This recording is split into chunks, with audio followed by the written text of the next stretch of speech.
पुन्हा एकदा स्वागत। निधी मिळत नसल्याच्या शिवसेना आमदारांच्या तक्रारीवर आता अजित पवारांनी महत्त्वाचं भाष्य केलंय। आगामी काळात पुरवणी मागण्या सादर होतील तेव्हा मुख्यमंत्र्यांच्या मान्यतेनं निधी वाटप होईल असं अजित पवार काल रात्री देवगिरी बंगल्यावरच्या बैठकीत म्हणाले। निधी मिळत नसल्याची तक्रार शिवसेनेच्या आमदारांनी केली होती, मात्र निधी वाटप फाईलवर केवळ अर्थमंत्री नाही तर मुख्यमंत्र्यांचीही सही असते, याकडे अजित पवारांनी लक्ष वेधलंय। निलेश बुधावले आपल्याला अधिक अपडेट देईल। निलेश, सरकार महाविकास आघाडीचं असो किंवा महायुतीचं असो, अजित पवार अर्थमंत्री असताना निधी मिळत नाही ही तक्रार कॉमन आहे।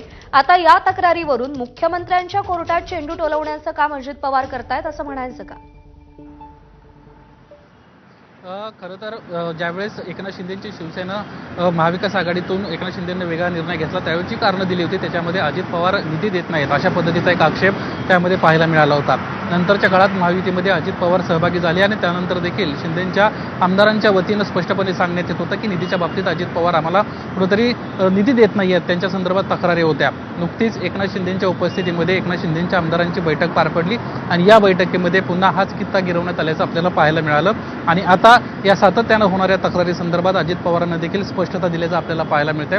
त्यांना स्पष्टपणे असं आमदारांच्या बैठकीत म्हटलेलं आहे की जे निधी वाटप केला जातो किंवा निधीची जी फाईल आहे त्याच्यावर केवळ अजित पवार म्हणजे अर्थमंत्री अजित पवार सही करत नाहीत, त्याच्यावर मुख्यमंत्री देवेंद्र फडणवीस यांची देखील सही असते। त्यामुळे सातत्यानं जे काही केवळ अजित पवारांना टार्गेट करण्याचा प्रयत्न होतोय हे चुकीचं आहे असं त्यांना म्हटलेलं आहे। शिवाय आगामी काळामध्ये जे काही बजेट आता ठरलं जाईल त्या संदर्भात मुख्यमंत्र्यांशी चर्चा होईल, मुख्यमंत्र्यांच्याच आदेशानुसार पुढचा निधी दिला जाईल अशा पद्धतीची स्पष्टता त्यांना दिलेली आहे।